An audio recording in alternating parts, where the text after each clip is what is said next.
the world. But Jeremy Clarkson has been to warmer climes, lucky he, to test the even bigger, even more luxurious replacement.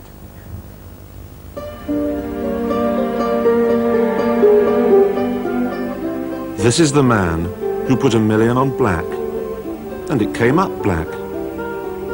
This is the man who married a sex kitten, and she's still purring. This is the man who moved into gold, just before all the clever money moved in as well. This is the man who is chauffeured around in an S-Class Mercedes-Benz. People at the very top, presidents not only of international companies, but of whole countries, travel S-Class. And to make sure they aren't swayed toward BMW or Cadillac, Mercedes has just spent $1 billion turning what was once the best car in the world into what damn well ought to be the best car in the world. This is the S-Class for the 21st century, and it's new in every respect. New body, new suspension, new engine options, new heights of luxury, and a new dietary problem. It's more than 17 feet long, and this, the 85,000-pound range topper, weighs more than 2 tons.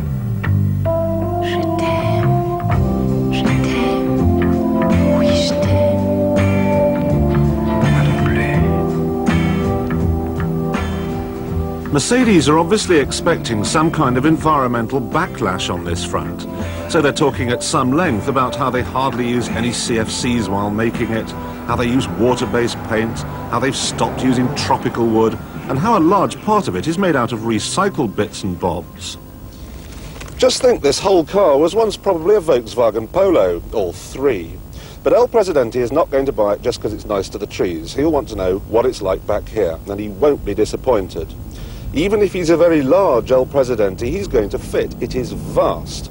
Now, Muggins up front, he's got plenty of toys and buttons to play with, what with his electric rear-view mirror and his fold-away exterior mirrors, but I haven't been forgotten either. I've got electric seats, and they really do recline. They're heated, of course, and there's electric lumbar support as well. And then there's the rinky-dinky little mirrors in the roof, and my own air conditioning controls, and they work 20 minutes after the engine has been turned off. You can specify air suspension, but quite frankly, I don't see the point. The ride is absolutely superb. Not so firm that a fat Presidente will wobble, and not so squidgely that he'll arrive at his gin palace feeling car sick. Now, there was no way Mercedes were going to let Jaguar and BMW strut about the world offering people V12 engines when they, the people that invented the motor car in the first place, could only offer a V8. This is their answer. It's got a V12 engine, 6 litres, 48 valves, one of the most sophisticated engine management systems we've ever seen, and a 7-litre catalytic converter. That's bigger than the engine. It's too complicated for me. What I do understand is that it develops 408 horsepower. That's as much as the Grand Prix cars of a few years ago. I definitely want to go. Could you go and buy a paper?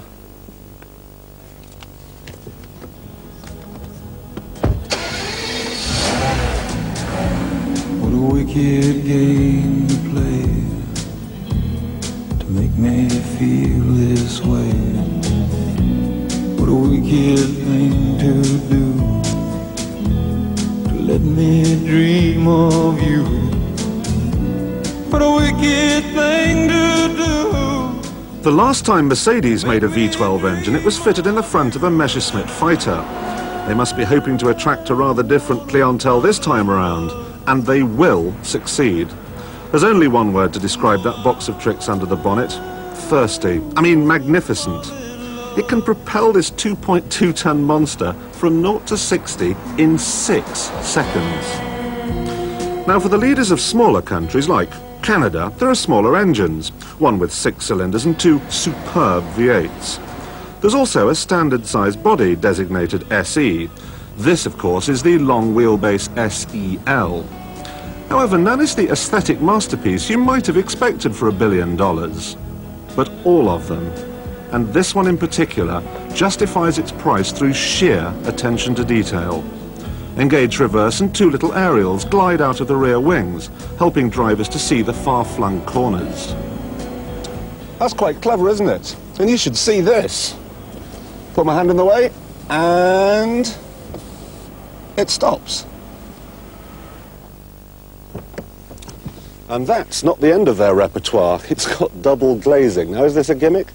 I don't think it is. You can't steam the windows up because there's a vacuum in between, and it makes the car quieter. And if you think that's clever, look at this. Self-closing doors. No more slamming to wake the neighbours. And there are some clever little touches around the back, too. You know what it's like when the back of the car's all covered in muck and you've got to open up the boot. Not with the Merc, you don't. And even this self-closes as well. And to round it all off, you can't even forget to close the windows. Operate the remote central locking, and they shut themselves. There is so much to enjoy about this car. It somehow seems a shame to waste my time driving it. Dennis, I want to go home now. No, now, Dennis, now.